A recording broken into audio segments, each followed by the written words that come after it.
Good morning students. Chapter number 10 circles is going on and today we will study last question of this chapter, question number 13.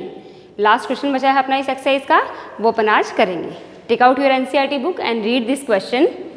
Question is prove that opposite sides of a quadrilateral circumscribing a circle subtend supplementary angles at the center of the circle.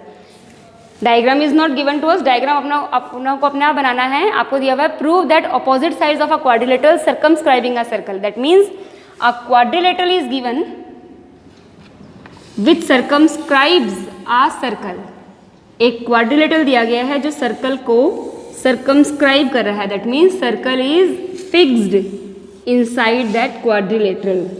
इस तरीके से, ठीक है. Suppose ABCD is a quadrilateral which circumscribes this circle. इतना समझ में आया?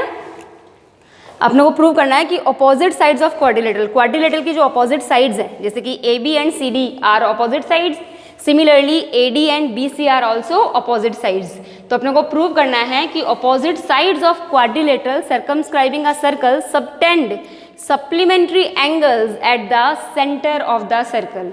इस क्वाड्रिलेटरल की ऑपोजिट साइड्स सेंटर पर जो एंगल फ्रेम कर रहे हैं वो सप्लीमेंट्री एंगल्स है. ऑपोजिट साइड्स जो एंगल फ्रेम करेंगे सेंटर पर, उन दोनों एंगल का सम कितना है? 180 डिग्री है. They are supplementary at the centre. अब देखते हैं, सेंटर माना आप लोगों ने सेंटर O है, तो आपने OA और OB को जोड़ा, तो इस साइड AB से सेंटर पे ये एंगल बन गया एंगल AOB. और इस AB के ऑपोजिट साइड कौन सी है? CD. तो उसके लिए आपने OC और OD को जोड़ा, तो ये वाला एंगल बन गया COD. अपने को प्रूव करना है कि ऑपोजिट साइड्स जो सेंटर पे एंगल बना रही हैं वो एंगल्स सप्लीमेंट्री हैं. सप्लीमेंट्री है means their sum is 180 degree. We have to prove that angle AOB plus angle COD equals to 180 degree, या फिर angle AOD plus angle BOC equals to 180 degree. Opposite sides जो centre पे angle frame कर रही हैं उनका sum 180 degree है. Opposite side, इन दोनों का सम 180 डिग्री है या फिर इन दोनों का सम 180 डिग्री है. ये आपको प्रूव करना है. क्वेश्चन समझ में आया? वापस देखिए, वापस से पढ़िए क्वेश्चन को, डायग्राम को देखिए कहाँ दिक्कत आई. Prove that opposite sides of quadrilateral circumscribing a circle subtends supplementary angles at the center. opposite sides जो सेंटर पे एंगल बना रही हैं वो सप्लीमेंट्री एंगल्स बन रहे हैं. तो ऑपोजिट साइड ये दोनों अगर आप लेते हो तो एंगल फ्रेम ये दोनों हो रहे हैं, इनका सम 180 डिग्री है. अगर आप ऑपोजिट साइड AD और BC लेते हो तो ये वाले एंगल सबटेंड हो रहे हैं, इनका सम 180 डिग्री है. ये अपनों को प्रूव करना है. Is that clear to you all? समझ में आ गया ना ये? अब देखिए, अपनों को प्रूव करना है, आप लिख लेते हैं. We have to prove that angle AOB plus angle COD equals to 180 degree. This we need to prove. और या तो आप ये प्रूव कर दीजिए या फिर आप ये प्रूव कर दीजिए कि angle AOD plus angle BOC equals to 180 degree. इन दोनों में से कोई सा भी एक प्रूव कर दो. अगर ये प्रूव कर दिया तो ये तो अपने आप ही हो जाएगा, या ये प्रूव कर दिया तो ये अपने आप हो जाएगा. अब यहाँ एक चीज़ ध्यान से देखिए 10 क्लास, यहाँ मोस्टली बच्चे कंफ्यूज हो जाते हैं, बोलते हैं these are vertically opposite angles. These are not vertically opposite angles because AOC is not a straight line. ये स्ट्रेट लाइन नहीं है. ये आपने इसको इससे जोड़ा है और यहाँ से आपने C को इससे जोड़ा है, तो ये ज़रूरी नहीं है कि ये स्ट्रेट लाइन बने. ऐसे ही BO और OD को जब आपने जोड़ा तो ज़रूरी नहीं है कि BD स्ट्रेट लाइन हो. ये ABCD इस क्वाड्रिलेटरल के डायगोनल्स नहीं है. ये आपने इन वर्टिसेस को सेंटर से जोड़ा है, B को सेंटर से जोड़ा है, C को सेंटर से जोड़ा है, यहाँ D को सेंटर से जोड़ा है. तो ये ज़रूरी नहीं है कि ये स्ट्रेट लाइन बने, तो यहाँ कन्फ्यूज़ नहीं हो. ठीक है. Now to solve this question we need to do construction. हमें कंस्ट्रक्शन करना पड़ेगा. हमने जो ये टेंजेंट के पॉइंट ऑफ कांटेक्ट है इनको लेबल कर लिया है, suppose as P, Q, R and S. ठीक है. इन चारों पॉइंट ऑफ कांटेक्ट को आपने लेबल कर लिया P, Q, R and S, या फिर आप कुछ और करना चाहते हैं तो आप कर सकते हैं. हमने कंस्ट्रक्शन किया join OP, OQ OR and OS, आपने ये सारे ज्वाइन कर लिए, OP, OQ, OR and OS, इन सबको आपने जब ज्वाइन किया 10th क्लास, तो अब ध्यान से देखिए कि सेंटर पर टोटल मिला के कितने एंगल्स बन गए। ये सेंटर पे एंगल्स बन गए, ये सब एंगल्स को अपन लेबल कर लेते हैं। Let this angle be angle 1, angle 2, angle 3, angle 4, angle 5, angle 6, angle 7 and angle 8। We have 8 angles in all at centre. Centre पे मिला के 8 एंगल्स मिल गए।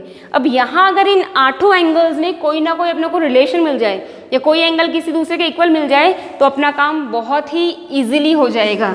अब देखिए, फिर से मैं वही कंसेप्ट लगा रही हूँ, ध्यान से देखिए। Please have a look at this diagram, ध्यान से देखो। AP and AS are 2 tangents drawn through external point A and external point A को आपने सेंटर O से जोड़ा, तो centre lies on the bisector of angles between tangent as well as at the centre. वही concept काम आ रहा है। एक्सटर्नल पॉइंट से आपने टेंजेंट डाला, एक्सटर्नल पॉइंट को अगर आपने सेंटर से जोड़ा तो जो सेंटर पे एंगल बनेंगे या फिर जो टेंजेंट के बीच में एंगल बनेंगे वो एंगल्स क्या होंगे, बाइसेक्ट होंगे। या तो ये रीजन याद रख लीजिए या फिर हम ट्राइंगल AOP और ट्राइंगल AOS को कॉन्ग्रुएंट प्रूव कर सकते हैं। अगर आपको वो रीजन याद नहीं है या आप कहीं मिस्टेक कर सकते हैं उसमें, तो आप उस रीजन पे नहीं जाएंगे, आप ट्राइंगल AOP और AOS को कॉन्ग्रुएंट प्रूव कर देंगे। ठीक है, अब यहाँ देखिए हमने लिया in triangle AOP and triangle AOS prove them congruent. Can we say that AP is equal to AS? Reason? Length of tangents through external point। ठीक है, AP equals to AS, AO equals to AO, common, AO equals to AO, it is common, and OS is equal to OP, OP equals to OS. Why? Radii of same circle। ठीक है, OP equals to OS, radii of same circle, ये same circle की radius है, OA common है, and AP equals to AS, length of tangent drawn through external points are equal. So by SSS congruency rule, both the triangles are congruent. Triangle AOP is congruent to triangle AOS by side congruency rule. And we know that if two triangles are congruent, their CPCD parts are equal. तो यहाँ से हम CPCD part से ले सकते हैं। Angle 1 equals to angle 8, तो आपने ले लिया angle 1 equals to angle 8 by CPCT। Got it? We proved both the triangles AOS as well as AOP congruent. वहाँ से CPCT पार्ट से ले लिया, एंगल 8 और एंगल 1 आपस में इक्वल है। Now similarly with the help of same concept, can we say that triangle BOQ is congruent to triangle BOP? जब ये ट्राइंगल कॉन्ग्रुएंट है तो यहाँ से आपको मिल जाएगा एंगल 2 इक्वल्स टू एंगल 3। ऐसे ही जब ये ट्राइंगल्स कॉन्ग्रुएंट है तो वहाँ से मिल जाएगा एंगल 4 इक्वल्स टू 5 और यहाँ से मिल जाएगा एंगल 6 इक्वल्स टू 7।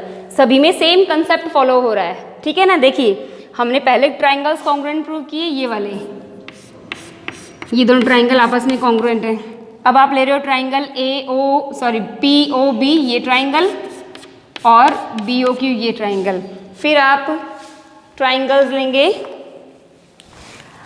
COQ ये वाला ट्राइंगल और COR ये वाला ट्राइंगल, ये कॉन्ग्रुएंट हो जाएंगे। और फाइनली लास्ट में आप लोगों ट्राइंगल ROD और SOD इनको कॉन्ग्रुएंट करोगे। अलग अलग मैंने कलर से इनको शेड कर दिया ताकि आपको दिक्कत नहीं है। ये आपस में कॉन्ग्रुएंट है एंगल 1 8 के इक्वल, ये आपस में कॉन्ग्रुएंट है 2 3 के इक्वल, ये वाला आपस में कॉन्ग्रुएंट है 4 5 के इक्वल, और ये इक्वल है तो 6 सॉरी ये दोनों ट्राइंगल कॉन्ग्रुएंट है तो 6 7 के इक्वल। ठीक है, तो यहाँ पर हम लिखेंगे सिमिलरली, बिकॉज बिल्कुल सेम कंसेप्ट है, बार बार आप चारों बार ट्राइंगल्स कॉन्ग्रुएंट प्रूव करके नहीं दिखाएंगे। With the help of this same concept all the triangles are congruent. So similarly angle 2 equals to angle 3, angle 4 equals to angle 5 and angle 6 equals to angle 7. Similarly लिख दिया, so there is no need to give reason here. ठीक है, इस तरीके से आपने देखा 8 angles we got at centre. Centre पे 8 एंगल्स मिल गए जिसमें से 4 एंगल दूसरे 4 एंगल के इक्वल है, तो ये अपने लिए हेल्पफुल रहेगा अपनों को जो प्रूव करना है उसके लिए। अब देखिए now can we say that angle 1 plus angle 2 plus angle 3 plus angle 4 plus angle 5 plus angle 6 plus angle 7 plus angle 8 is equal to 360 degree? Am I right in doing so? Why they all sum up to 360 degree? इन सब का सम मिला के 360 degree क्यों है? Because ये angles क्या बन रहे हैं, सेंटर में बन रहे हैं, so they are forming complete angle. कौन सा एंगल बन रहा है, कंप्लीट एंगल बन रहा है। अब बस इसके बाद एक स्टेप करना है, वो ध्यान से करना है। अब मान लीजिए आपको ये प्रूव करना, आप ये प्रूव करना चाह रहे हो angle AOB plus angle COD equals to 180 degree. अब देखो जरा डायग्राम को ध्यान से 10th क्लास, AOB जो ये वाला एंगल है AOB वो कौन कौन से एंगल से मिलकर बन रहा है, एंगल 1 से और एंगल 2 से। दैट मीन्स आपको एंगल 1 और एंगल 2 रिक्वायर्ड है। एंगल 1 की जगह एंगल 1 आएगा, एंगल 2 की जगह एंगल 2 आएगा। दूसरा एंगल कौन सा आ रहा है, COD ये वाला, यानी कि एंगल 5 और एंगल 6 रिक्वायर्ड है। तो आपको पता है 8 एंगल्स यहाँ सामने हैं, 4 एंगल्स दूसरे 4 एंगल्स के इक्वल हैं। तो जिन 4 की आपको रिक्वायरमेंट है, मुझे एंगल AOB और एंगल COD इनका सम 180 प्रूव करना है, तो आपको कौन कौन से एंगल्स की रिक्वायरमेंट हुई, एंगल 1, एंगल 2, एंगल 5, एंगल 6। इन चारों को छोड़ के बाकी चारों एंगल्स को आपको रिप्लेस करना है। ठीक है, जैसे आप देखिए एंगल 3 आया, एंगल 3 की रिक्वायरमेंट नहीं है, तो एंगल 3 किसके इक्वल है, एंगल 2 के इक्वल है। तो यहाँ पे आपने एंगल 3 को रिप्लेस कर दिया किससे, एंगल 2 से। आई बात समझ में। आगे देखिए एंगल 4 आ गया, एंगल 4 की रिक्वायरमेंट नहीं है, तो एंगल 4 किसके इक्वल है, 5 के इक्वल है, तो आपने एंगल 4 को रिप्लेस कर दिया 5 से। एंगल 5 की रिक्वायरमेंट है तो it will remain as it is. Angle 6 की भी रिक्वायरमेंट है, it will also remain as it is. Angle 7 required नहीं है, तो एंगल 7 किसके इक्वल है, एंगल 6 के इक्वल है, तो यहाँ पे आपने 7 को रिप्लेस कर दिया एंगल 6 से। और एंगल 8 भी रिक्वायर्ड नहीं है, तो एंगल 8 किसके इक्वल था, एंगल 1 के, तो एंगल 8 को रिप्लेस कर दिया आपने एंगल 1 से, इज इक्वल टू 360 डिग्री। इनको आप लेबल कर दो एज इक्वेशन फर्स्ट, ताकि आप यहाँ ब्रैकेट में रीजन दे पाओ। From equation first, equation first से हमने वैल्यूज पुट कर दी। आपके पास 4 ही एंगल आएंगे, एंगल 1 आ रहा है, एंगल 2 आ रहा है, एंगल 5 और एंगल 6। यहाँ वही एंगल्स आने चाहिए 10th क्लास जो आपको इस एंगल को और इस एंगल को फ्रेम करने में हेल्प कर रहे हैं, बनाने में हेल्प कर रहे हैं, एंगल 1, 2, 5 और 6। आ रही मेरे पास समझ में। रिप्लेसमेंट क्यों किया, अगर रिप्लेसमेंट नहीं करते तो 8 एंगल्स आ रहे हैं, अपनों को जो प्रूव करना है वो चीज़ प्रूव नहीं होती। ठीक है, अब सॉल्व कीजिए। Like terms can be solve further. Angle 1 plus angle 1 twice of angle 1 यानी कि 2 times angle 1। Angle 2 plus angle 2 2 times angle 2। Angle 5 plus angle 5 2 times angle 5 and angle 6 plus angle 6 2 times angle 6 equals to 360 degree. Can we take 2 common from left hand side. हमने जब left hand side में से 2 common लिया, what will remain in side, angle 1 plus angle 2 angle 5 angle 6। Angle 1 plus angle 2 plus angle 5 plus angle 6 is equal to 360 degree. और next step में जब ये angle 2 यहाँ मल्टीप्लिकेशन में है, इसको आप यहाँ शिफ्ट करोगे, it will come in division. अब देखिए एंगल 1 प्लस एंगल 2 को क्या आप रिप्लेस करके एंगल AOB लिख सकते हो, तो यहाँ आपने लिख दिया angle AOB plus angle 5 plus angle 6 को आप रिप्लेस करके क्या लिख सकते हो, एंगल COD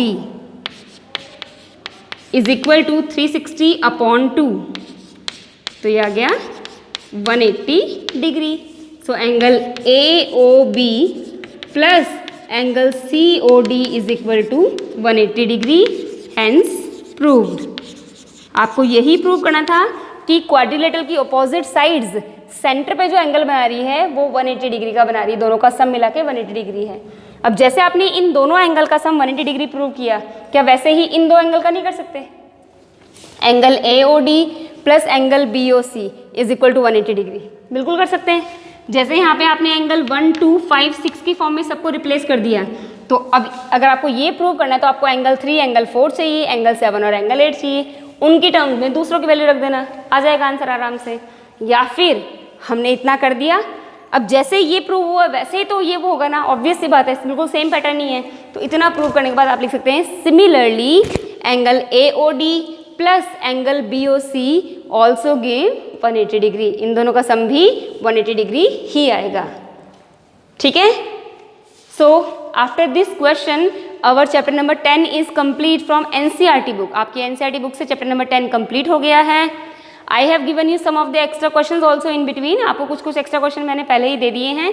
अब कुछ एक एक्स्ट्रा क्वेश्चन अपन और पढ़ेंगे 10th क्लास, जो इस चैप्टर के हिसाब से काफ़ी इंपॉर्टेंट चैप्टर और आपको आने चाहिए, ठीक है।